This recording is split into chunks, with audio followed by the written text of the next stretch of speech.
প্ৰিয় বন্ধুসকল, আমাৰ জীৱনত আমি যি কৰ্ম কৰোঁ তাৰ ফল আমি অৱশ্যই পাওঁ। হিন্দু ধৰ্মীয় গ্ৰন্থৰ মতে আমাৰ কৰ্মৰ ওপৰত নিৰ্ভৰ কৰি মৃত্যুৰ পিছত আমি বিভিন্ন যোনিত জন্ম লাভ কৰোঁ। কাৰোবাৰ কুকুৰৰ জন্ম হয়, কাৰোবাৰ ছাগলী বা অন্য জীৱৰ। আমাৰ কৰ্মই আমাৰ ভৱিষ্যত নিৰ্ধাৰণ কৰে। তেনেহলে আজিৰ এই কাহিনীৰ জৰিয়তে আমি জানিবলৈ চেষ্টা কৰোঁ ভগৱান শ্ৰীকৃষ্ণই কি পাপৰ কথা কৈছিল, যাৰ ফলত মানুহৰ কুকুৰৰ জন্ম কেনেকৈ হয় আৰু কেনেকৈ আমি আমাৰ জীৱনত সৎ কৰ্মৰ জৰিয়তে নিজৰ জীৱন সাৰ্থক কৰিব পাৰোঁ। তেনেহলে বলক দেৰি নকৰি আজিৰ ভিডিঅ'ৰ আৰম্ভ কৰোঁ। আৰু আপোনালোকক এটা বিনম্ৰ অনুৰোধ, আমাৰ চেনেলত যদি আপোনালোকে পোন প্ৰথমবাৰ আহিছে তেনেহলে নিশ্চয় চেনেলটো ছাবস্ক্ৰাইব কৰি আমাৰ লগতে সদায় জড়িত থাকিব। প্ৰিয় বন্ধুসকল, হিন্দু ধৰ্মীয় গ্ৰন্থৰ মতে পৃথিৱীত বাস কৰা প্ৰত্যেক মানুহে মৃত্যুৰ পিছত তেওঁৰ কৰ্মৰ ওপৰত নিৰ্ভৰ কৰি বিভিন্ন যোনিত জন্ম লাভ কৰে। কিছুমান গ্ৰন্থত এই কথাও উল্লেখ আছে যে যিসকল মানুহে জীৱনত অত্যাধিক পাপ কৰে তেওঁলোকে এনে এক যোনিত জন্ম লাভ কৰে য'ত তেওঁলোকে নিজৰ দুখ কষ্ট কাৰোৰ সৈতে ভাগ বতোৱা কৰিব নোৱাৰে।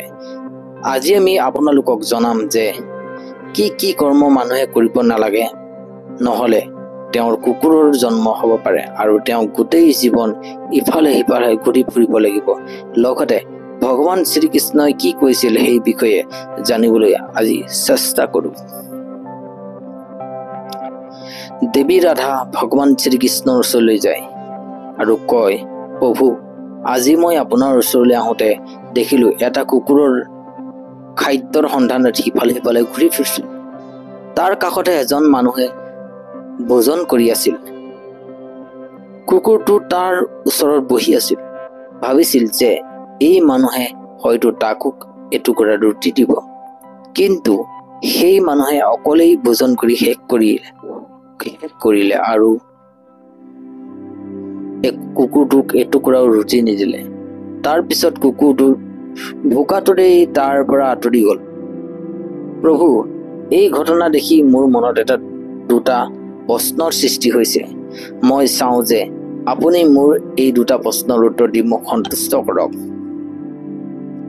তেতিয়া ভগৱান শ্ৰীকৃষ্ণই হাঁহি কৈ উঠিল, হে দেৱী, তোমাৰ মনত যি প্ৰশ্ন আছে নিসংকোচে মোক কোৱা, মই অৱশ্যেই তোমাৰ প্ৰশ্নৰ উত্তৰ দিম। তেতিয়া দেৱী ৰাধাই ক'লে, প্ৰভু, মোৰ প্ৰথম প্ৰশ্ন হ'ল, কি পাপৰ বাবে মানুহৰ কুকুৰৰ জন্ম হয় আৰু কি কৰ্ম মানুহে জীৱনত কেতিয়াও কৰিব নালাগে, নহলে তাৰ কুকুৰৰ জন্ম হ'ব পাৰে। মোৰ দ্বিতীয় প্ৰশ্ন হ'ল, কুকুৰক ৰুটি খুৱালে আমি কি পুণ্য লাভ কৰোঁ। তেতিয়া ভগৱান শ্ৰীকৃষ্ণই ক'লে, হে দেৱী, মই তোমাক এটা কাহিনী শুনাও, যি শুনি তোমাৰ প্ৰশ্নৰ উত্তৰ পাবা, কিন্তু কাহিনীটি মন দি শুনিবা। দেৱী ৰাধাই ক'লে, প্ৰভু, আপুনি কাহিনী শুনক, মই মন দি শুনিম। তেতিয়া ভগৱান শ্ৰীকৃষ্ণই কাহিনী শুনাবলৈ ধৰিলে। এসময়ৰ কথা, ভগৱান শ্ৰীৰাম নিজৰ সভাত বহি আছিল। হঠাৎ তেওঁ এটা কুকুৰৰ কান্দোনৰ শব্দ শুনিলে। তেওঁ সভাত থকা দুৱাৰপালকক কুকুৰটোক তাৰ পৰা আঁতৰাবলৈ পঠিয়াবলৈ ক'লে। দুৱাৰপালকে গৈ কুকুৰটোক তাৰ পৰা খেদি পঠিয়ালে। পিছদিনা আকৌ যেতিয়া শ্ৰীৰামচন্দ্ৰ সভাত বহিছিল, তেতিয়া সেই কুকুৰটো আকৌ তাত বহি কান্দিবলৈ ধৰিলে। তেতিয়া প্ৰভু শ্ৰীৰামচন্দ্ৰই কথা ক'বলৈ আৰম্ভ কৰোঁতেই কুকুৰটোৱে আকৌ জোৰে জোৰে কান্দিবলৈ ধৰিলে। তেতিয়া দুৱাৰপালে আকৌ তাক খেদি দিলে। তৃতীয় দিনাও সেই কুকুৰটো একে ঠাইতে বহি জোৰে জোৰে কান্দিবলৈ ধৰিলে। তেতিয়া শ্ৰীৰামে মনত ভাবিলে, এই কুকুৰটো কিয় প্ৰতিদিন মোৰ দৰবাৰত আহি কান্দে? ইয়াক কোনেও মাৰিও নাই, মৰাও নাই, তথাপিও কিয় এইদৰে কান্দে? তেওঁ দুৱাৰপালক ক'লে, সেই কুকুৰটোক মোৰ দৰবাৰলৈ লৈ আহা। তেতিয়া দুৱাৰপালে কুকুৰটোক ওচৰলৈ গৈ ক'লে, হে চোন, তুমি প্ৰতিদিনে কিয় এই ঠাইত আহি কান্দা? ব'লা, প্ৰভু শ্ৰীৰামচন্দ্ৰই তোমাক দৰবাৰত মাতিছে। তেতিয়া কুকুৰটোৱে ক'লে, হে মুনিবৰ, মই এটা কুকুৰ, কুকুৰৰ বাবে মন্দিৰ, ৰাজভৱন, ৰান্ধনীঘৰ বা গোশালাৰ দৰে পবিত্ৰ স্থানত যোৱা নিষেধ। মোক অপবিত্ৰ বুলি গণ্য কৰা হয়। তাৰ বাবে মই প্ৰভু শ্ৰীৰামৰ দৰবাৰত যাব নোৱাৰো। তুমি গৈ প্ৰভুক কোৱা, যদি তেওঁ মোৰ লগত সাক্ষাৎ কৰিব বিচাৰে তেন্তে তেওঁ ইয়াক আহক। তেতিয়া দুৱাৰফালে গৈ শ্ৰীৰামক চন্দক কুকুৰৰ কথা ক'লে। তেতিয়া শ্ৰীৰাম নিজে কুকুৰটোৰ ওচৰলৈ গৈ ক'লে, হে চান, তুমি প্ৰতিদিন মোৰ দৰবাৰত আহি কিয় কান্দা?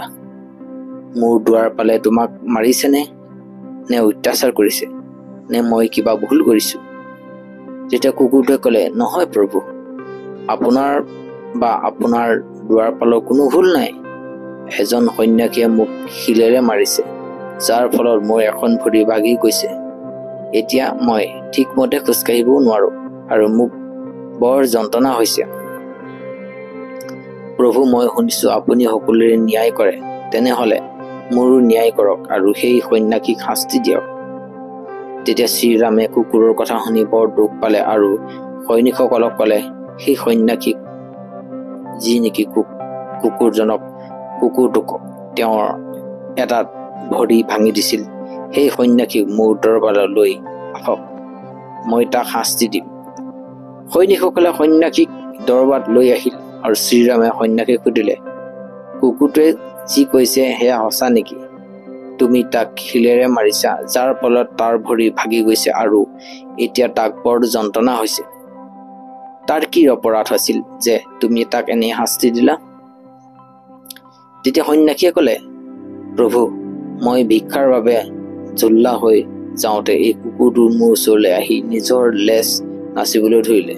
মই যেতিয়া তাক খাবলৈ একো নিদিলো, তেতিয়া ই মোৰ ভিক্ষাৰ শস্য স্পৰ্শ কৰিলে।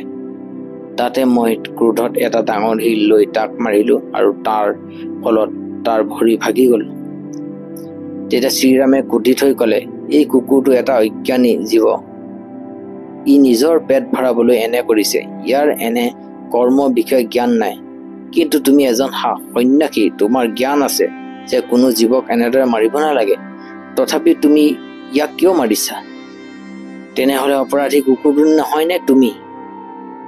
তাৰ পিছত শ্ৰীৰামে কুকুৰটোক ক'লে, এই সন্যাসী তোমাৰ অপৰাধী। এতিয়া তুমি কোৱা, তাক কি শাস্তি দিব লাগে মই? কুকুৰটোৱে ক'লে, হে প্ৰভু, এই সন্যাসীক কোনো এখন নগৰৰ ৰজা কৰি দিয়ক।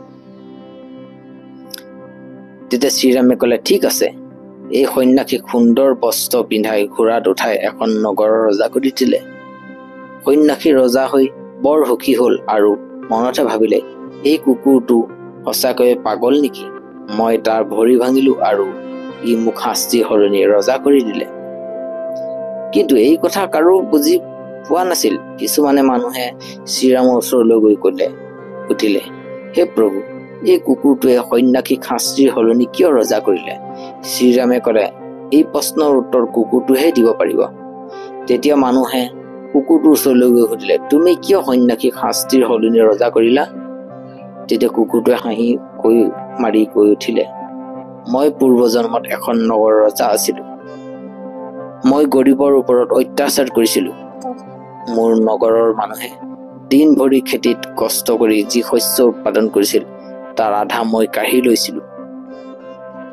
যিয়ে মোক আধা অংশ নিদিছিল, তাক মোৰ সৈনিকসকলে মাৰধৰ কৰিছিল।